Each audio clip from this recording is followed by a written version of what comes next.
stories of hope. Teamwork makes the dream work. What's the dream? To stop hunger.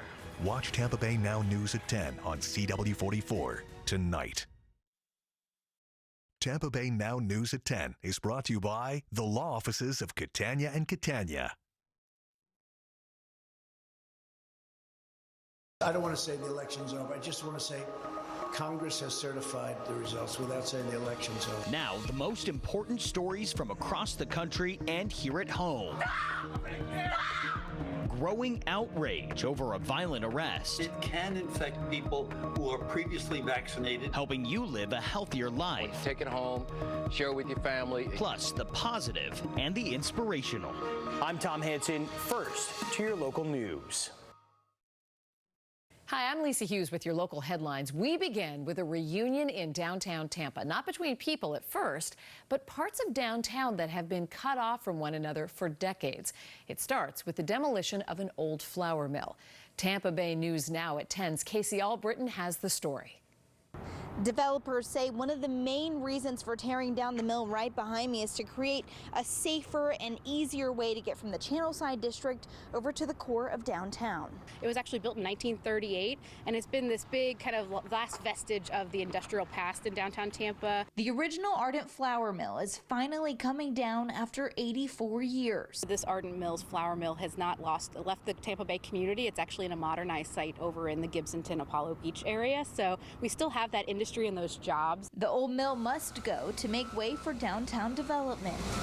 So there's about at least 4 blocks and four main streets in this downtown grid that this site currently block off. So you're going to get more pedestrian connections from the Channel District, folks coming in on the expressway. Meaning more streets and more sidewalks. I think it'll stop as much traffic from congesting the area, and I think the public transport system it'd be better. Construction crews are tearing it down, but not everything must go. The city is looking to keep the silos as part of a historical project. We're a pretty enviable community, and this is just one more puzzle piece. The property developers haven't decided what will replace the mill just yet, but plans are in the works. New towers for residential, new retail, new restaurants, new offices. So kind of keeping that momentum that we already have in Tampa's downtown. More stuff to do will bring more jobs and just boost the economy more. Developers say it will take a few months to get the mill completely out of the way, and then they can start other construction.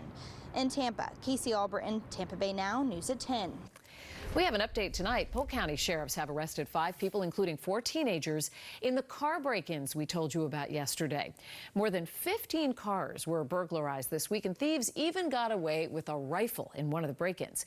Thankfully, police recovered that weapon. Officials say the investigation is still active and there could be more arrests and more charges. Money now. Florida is running low on housing. Up for Growth, a group that sizes up the housing market, says Florida needs 289,000 more homes to meet the demand. The Tampa, St. Petersburg, Clearwater market needs nearly 12,000 units to keep pace. The market's even tighter in Lakeland. It needs 20,000 units. And the Miami area needs almost 190,000. Florida's unemployment rate is down again. The governor's office says it dropped to 2.8% in June. That's nearly a full point lower than the national rate. And 293,000 more people joined the workforce. The state's been adding jobs every month for more than 2 years. Well, tomorrow, a chance to get ready for the academic year. A back-to-school bash is going to be held at the Emmanuel Johnson Center in Tampa from 10 in the morning until 2 o'clock in the afternoon. Families will be able to pick up free backpacks and school supplies for kids who will also be able to enjoy games, fun, and music. Now let's go over to Jacob Wyckoff for a look at your weather.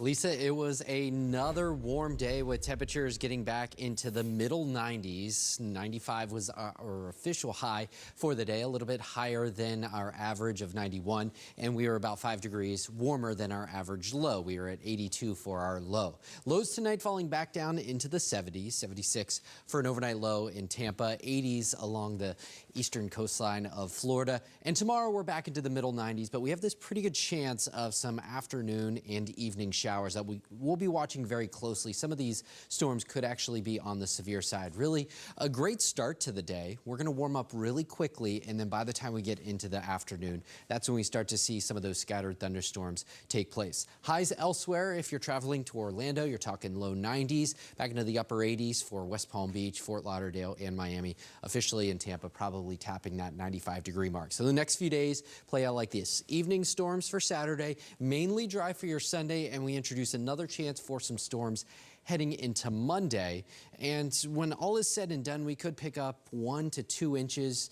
You guys are pros at this, where we could see some of this ponding on the roadways, causing some urban street flooding. We'll be watching that threat closely over the next couple of days, but that would largely come with any Saturday downpours. Sunday is mainly dry, and we do have some dry conditions that are starting to sneak into the area. Really, you have to go up to the north into New England or out to the west to see some of the worsening drought conditions. Of course, we'll have much more in the forecast coming up in just a few minutes.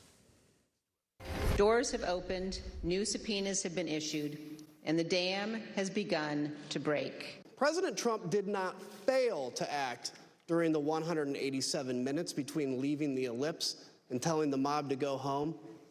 He chose not to act. We go down to Capitol Hill on the explosive testimony from last night's primetime hearing. The January 6th committee bringing 2 key former White House insiders before the American people, giving testimony of the president's inaction as rioters stormed the U.S. Capitol. Some even saying Mr. Trump was derelict of his duty as he watched the chaos unfold on live TV. Never before seen video showing Missouri Republican Senator Josh Hawley running through the Capitol halls as the mob broke in after fist pumping to that same crowd earlier. The evidence presented in the 8th hearing so far. All right, when we come back, one city solving almost every murder case while nationwide clearance rates are declining. What they say other departments can learn in our series, Crime Without Punishment.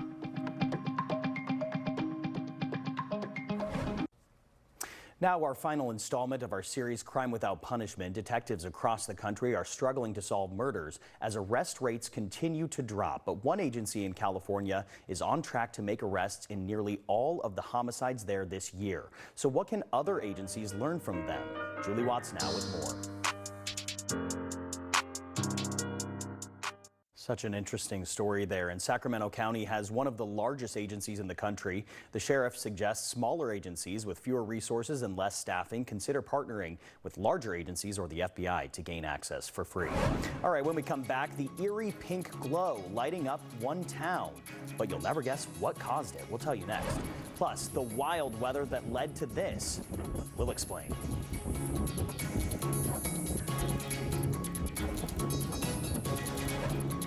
Another warm day in Tampa. Temperatures getting back into the middle 90s, a little bit above our average high, and only a couple degrees away from our record high. We were warmer than average to start the day, so no surprise that we ended the day a little bit warmer than average. Highs today elsewhere back into the upper 80s, low 90s along the eastern coast of South Florida. You're talking 93 in Orlando and 93 degrees in Jacksonville. So here's what we're watching for as we go into the next couple of days. We're starting out Saturday dry. In fact, a pretty pleasant start to your Saturday.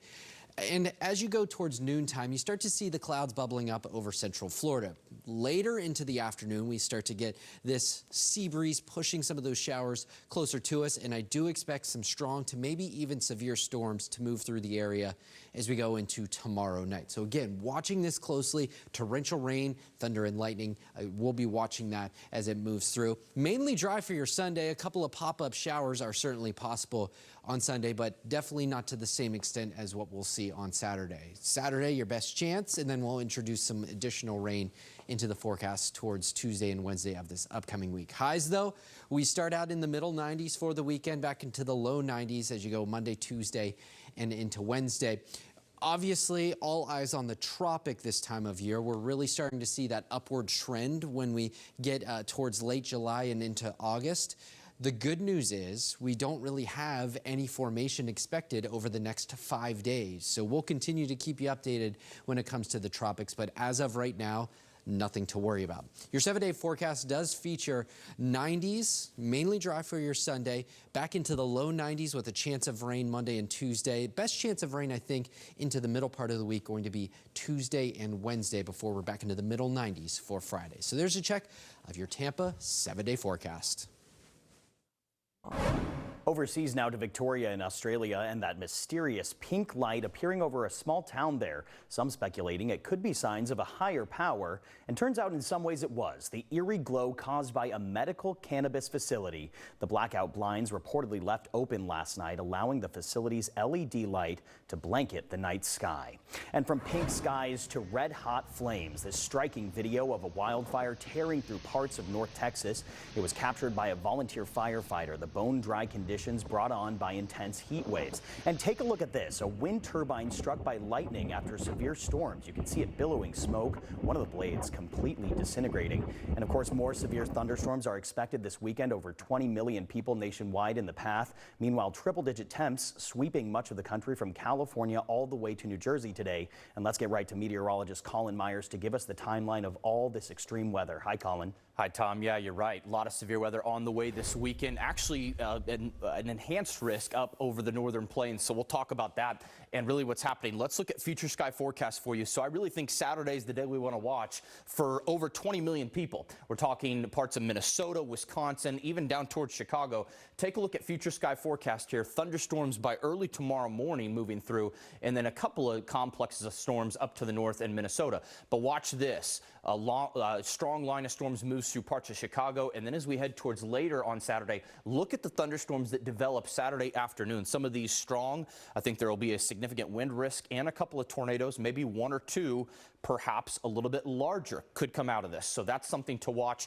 And then more storms again continuing through Sunday morning. So a couple of days of this, and then look at this, perhaps Sunday night, yet another round down towards Indiana and Ohio. The Ohio Valley could see some storms with, again, significant winds. So the good news in this, it'll keep temperatures a little bit down, but strong storms all across parts of the north and the Ohio Valley all through the weekend. Tom? And those strong storms, we'll be tracking them all. Thanks, Colin. And when we come back, the health risks of dangerous heat, our tips on how to make it through.